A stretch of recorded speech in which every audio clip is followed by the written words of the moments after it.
What's up, everybody? It's JJ all day back on another video, and today we are doing the top 10 albums of the decade. Like you heard right, decade. Normally people do the top 10 albums of the year, which I did that on Instagram last year. I think I did my top 5 or something like that.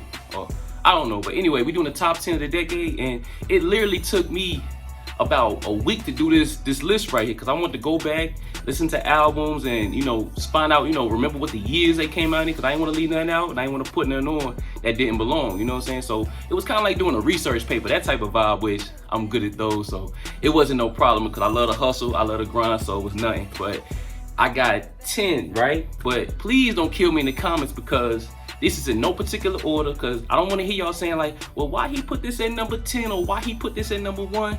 Like I said, it would have took me a whole nother day to even rank the team that I got selected, you know what I'm saying? So I ain't want that headache. I ain't had time for that, you know what I'm saying? So I ain't want to prolong it no more, because we almost done with this year. And also, I had some honorable mentions I got to bring up. It's a couple of albums I got to talk about that just didn't make the list, but I got to talk about them. So I got 6 of them. Yeah, I know. I got 6 of them. Yeah, that's probably damn near another list, but hey, it is what it is. But let's start off with the honorable mentions. And first one I want to talk about is Kanye West, My Beautiful Twisted Dark Fantasy. Crazy album, you know what I'm saying? Dark album. You know, Kanye was in his prime right here. This is probably one of the last projects that people was really rocking with Kanye real heavy.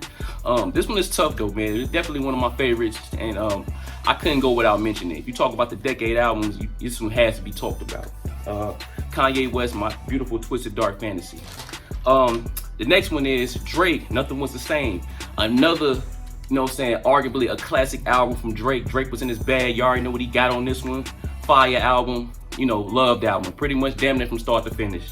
Another one, Jay-Z and Kanye West, Watch the Throne. Another one, y'all already know what the oldest said. Niggas in Paris and so on and so on, you know what I'm saying?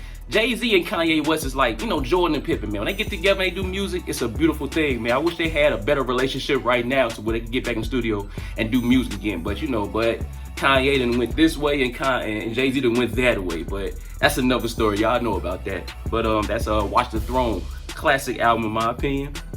Another one I want to talk about is Wiz Khalifa, Cushion Orange Juice. Man, I don't know how many times I done played this album. I pretty much played it from start to finish about 1,000,000 times. Also, this is classic Wiz right here, man. Y'all let me know what y'all think about these so far, man. Wiz Khalifa was the truth, you know what I'm saying? He's still a dope rapper or whatever, but he kind of lost me a little bit, you know what I'm saying? Because he didn't drifted off, and I like classic Wiz, baby dread Wiz or low haircut Wiz. That's the Wiz I like. But another one I want to talk about, Jadakiss Top 5 Dead or Alive. Hey, the name of that album speaks for itself. Top 5 Dead or Alive, man. I really love this album too. That one is crazy. And the last one I want to talk about is The Game, Born to Rap. This one right here, this is probably one of his dopest projects since the documentary. And that's just, it's a long project, but it's a great body of work, man. I will say that, man. Salute to Game on that one. That's supposed to be his last album, so like I said, we'll see how that goes, but I can't go without mentioning that one. And now to my top 10 albums of the decade. You know what I'm saying? So let's go, let's get it. All right, coming in, like I said, before I get started, this is not in no particular order. This is just my 10 albums that I gotta talk about, my list of top 10 albums of the decade. So at number 10, we got Currency, Pilot Talk Trilogy. 3 Pilot Talks, 1, 2, and 3. Phenomenal body of work, man. Currency, he's been rapping since he was a baby, it seemed like. He got so much music, so many projects, you know what I'm saying? So many mixtapes, albums, or whatever. Like, he's really a legend, living legend for real. Currency is the truth, man. If y'all know about Currency, please go back and look at his stuff, man. Some of his earlier work. Real dope dude, man. Number 9, Future, Dirty Sprite 2. So many memories with this one. This is when I had first got hired on at my job. I was working third shift. A lot of memories with this album, man. We used to let this album play all night, pretty much from start to finish. This one is crazy right here.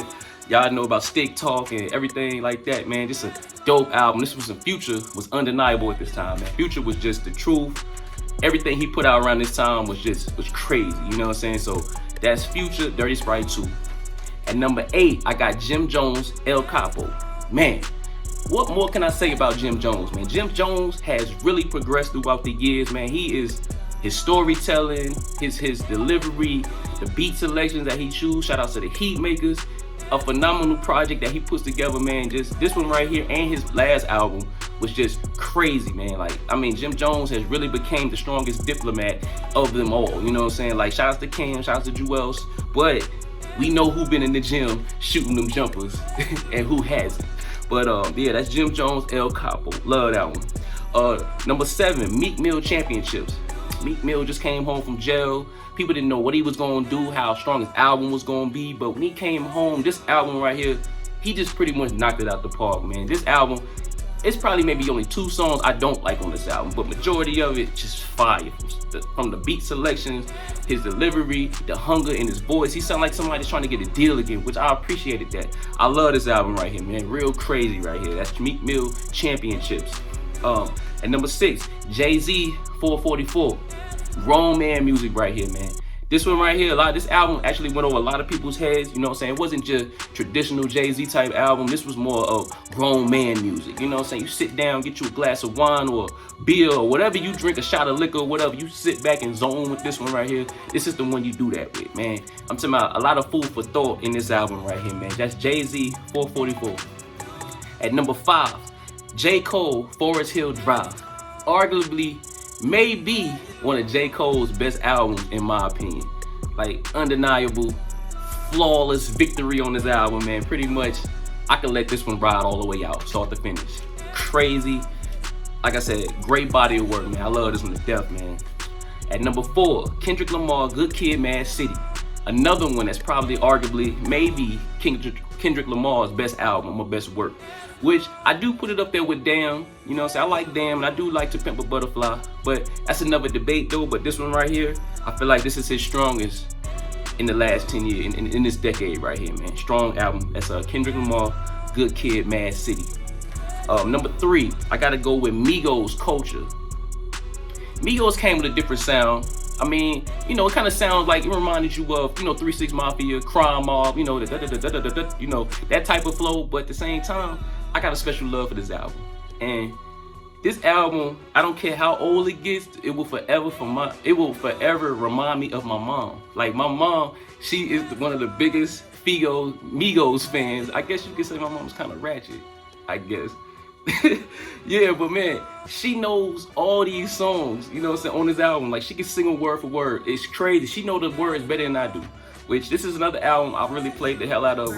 I played the hell out of it because of her, you know what I'm saying? And she always be like, yo, Jama, she called me Jama. She like, yo, Jama, you heard the new Migos? You heard Slippery? You heard Big on Big? I'm like, nah, I ain't heard none of that. All I knew was Bad and Bougie, but she made me revisit the album and be like, oh, okay. And then we be in the car, we ride, I should be like, put the Migos on. I love the Migos. And she be on Instagram too. See, she be on Instagram more than I do. She be like, yo, you hear what happened to Offset and Cardi B? They into it, they beefing, he cheating on her. Why he doing her like that? Like, they need to work it out. Like, that's what she be on right there, man. She be having me dying laughing with that. She's always asking about Culture, the baby and everything like that. Like, she really keeps up with them, which I ain't mad at that, man. Salute to my mom, man. That's that right there. That album, like I said, it'll never get old. Like, I don't care. It could be 100 years from now. I'm gonna always remember that album and think about my mom, you know what I'm saying? So I had to put that on the list. Number 2, I got Drake, Take Care. This album right here, Take Care. Oh my God, I don't know what Drake was on. I don't know how long he stayed in the studio and worked on this greatness right here. Like, this album right here came from heaven. Like, I mean, come on, man. Take Care, phenomenal. It don't get no better than this when it comes to Drake, man. Like, this is a crazy album. Number 1. Like, it's a classic that kind of just became great within time. You know what I'm saying? It was great when it came out, but it was one of the ones that you just really appreciated. For me, it was like 2 years later on down the line, I was like, wow, that's a great album. You know what I'm saying? Because I remember I was skipping a few in the beginning when I first listened to it. But because I was so stuck on his first album, because it was like he came with this direction on his first album, then he came with this direction on the second album, so it was totally different. And I was like, wow, he really in his bag on this one. Like, Drake really came with it. I love what he did with that one. And like I said, arguably, probably Drake's best body of work that he has in his, you know, discography. So dope. And number 1, I got Rick Ross, Teflon Don. This album right here, it's crazy because this is around the time when, you know, him and 50 Cent was going at it. 50 Cent was going at his head, talking about him being a correctional officer and everything like that. But at the end of the day, at that time, it didn't matter what Rick Ross past was. The dude was putting out great quality music. You can't beat that. You know what I'm saying? No matter what a person done, when you putting out good music, you can't beat that. And at the time, 50 Cent music wasn't popping like that for real. He had good songs, but as far as album wise, he hasn't had a classic since Get Rich or Die Trying. You know what I'm saying? So if you feel differently, we can talk about it in the comments, but you know, 50 Cent's best album is Get Rich or Die Trying. Y'all already know what it is with that, but at the same time, it's like when Teflon Don came out, Rick Ross could have probably ran for president and won. I mean, he was so undeniable. He was getting played everywhere. East Coast, West Coast, down south, everywhere. Rick Ross was worldwide. Nobody gave a damn about that whole correctional officer stuff. We didn't care about that. It was what it was, but at the same time, no matter what he did, he was putting out great quality music. You know what I'm saying? So you can't beat that. Shout out to Rick Ross, man, because you kept pushing through that whole situation and putting them bangers out. But don't get me wrong, I love 50 Cent, but he couldn't do nothing with Rick Ross. He might have killed everybody else, but he couldn't do nothing with Rick, man.